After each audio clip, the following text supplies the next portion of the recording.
Hi, thank you. So my name's Mya-Rose Craig, and um, I've always had a really strong relationship with nature and the environment. I come from a family that's very into bird watching. I've always gone out into into the outdoors, and used to spend all my weekends as a kid, sort of roaming around the British countryside.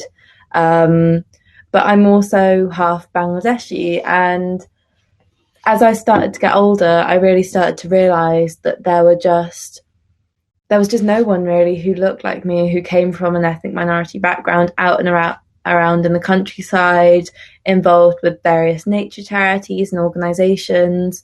Um, and that felt really sad, basically. I was very young when I decided I wanted to do something about it. And at the time, that totally just came from a place of um, loving nature and wanting other people to appreciate it. So when I was 13, I ended up setting up a very grassroots project, but running nature camps, nature weekends for teenagers from ethnic minority backgrounds, from inner city Bristol, who had never really had that opportunity to go out into the countryside before.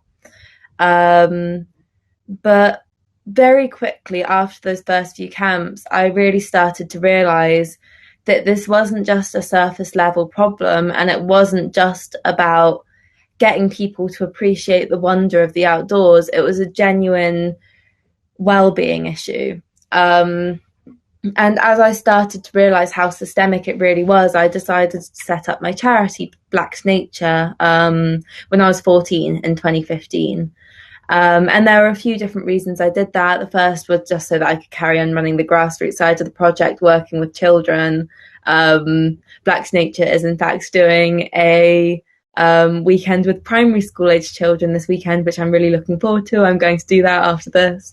But also to start campaigning within the nature sector and to start working with these various organisations who historically had failed to get people from ethnic minority backgrounds to get into the countryside, but also to get into their organisations.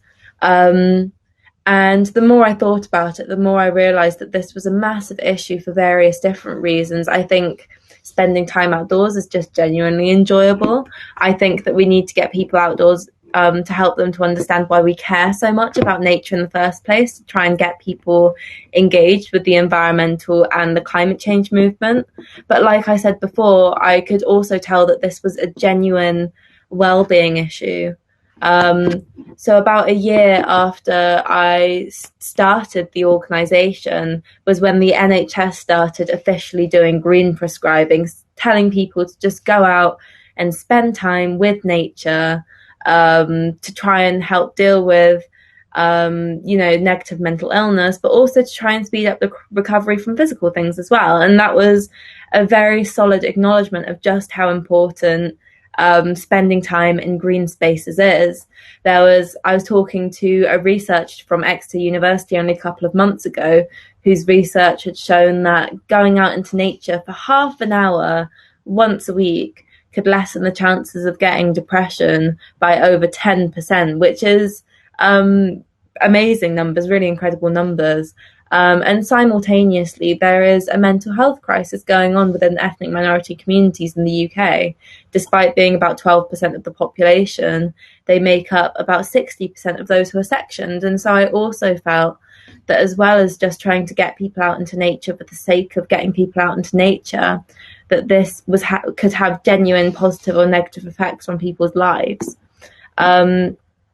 So one of the things that we really have a focus on in camps is just giving children the tools to manage their own well-being. And we're working with very young children sometimes, and we just have very honest conversations with them about things. So we talk about, when they go home, if they feel angry or upset or sad, instead of bottling it up, they should just go out and sit in the park by themselves for 10, 20 minutes and just breathe.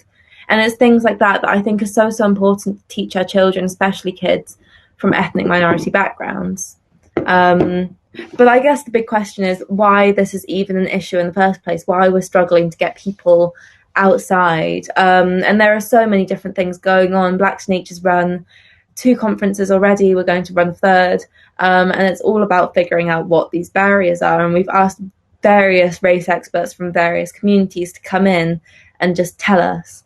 And they've come out with all sorts of things. It was a very mixed bag, and some of them were very difficult to overcome, but some of them were fairly manageable and were things that we'd never really thought about before. We had people talking about how there is a real cultural fear of dogs in various communities, and how a lot of people are very wary of going into any green space, including the countryside, because they're really scared that there are going to be dogs running around and they don't want to take their kids to that, which obviously is an issue in the UK because there are dogs everywhere. We had people talking about how they didn't feel that they had appropriate clothes or footwear to be spending long periods of time outside in the very changeable British weather, and how especially elders from various communities still wore very thin cotton clothes and sandals even in the middle of winter. But we were also dealing with some very difficult systemic issues as well. We had people talking about how they didn't want their teenage boys hanging out in the park with their friends because they were really worried that they were going to get profiled by the police. We had people talking about how they were scared of venturing into the countryside because it felt like a very white space where they weren't welcome. And these are the barriers that over the last 6 years we have been working incredibly hard to overcome, and we came up with various solutions as well.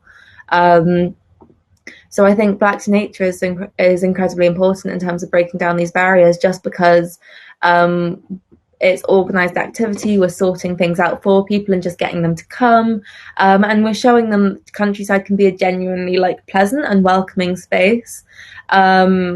We spend lots of time just talking to people about why going out into the outdoors is so important, could be so beneficial for their kids in the first place. So quite often we're working with children who aren't allowed to go to school camps and things like that, because that's seen as very risky by the parents, but they're allowed to go out for a week or a weekend with us. We also talked a lot about role models and things like that, and how important actually it is just to see yourself or people like yourself in a space that seems very alien and scary, to show that breaking down those barriers is a really important thing to do. But on the flip side of things, one of the really difficult things to deal with is that this assumption or this preconception that the countryside is a very scary space that's incredibly elitist, or at least quite racist, isn't entirely wrong. And when we have run camps, there have been various I suppose experiences of microaggressions aimed at what are children, very young children sometimes, just because people assume that large groups of Black or Asian children are up to no good, basically. And so one of the things we do on the other side of things is that we do a lot of community cohesion. So we're also bringing children from the very white countryside and getting them to come on these camps as well, and to get that I suppose, cultural and community cohesion going on, and to break down those barriers. And so I suppose, where I'm running out of time, all I want to say is that I think going out into the countryside, into nature, is so important. I think a lot of us have realised that in the last year, at the start of the pandemic, when it was really a struggle to get out into green spaces, even in the city. And I absolutely think that nature should be a human right. It's so important. And there are so many different issues as to why people aren't going out into nature in the first place, and something that we absolutely have to do going forward is to break those down, both for the sake of the people that we're working with and for the sake of our nature and our wildlife and our environment as a whole. Thank you.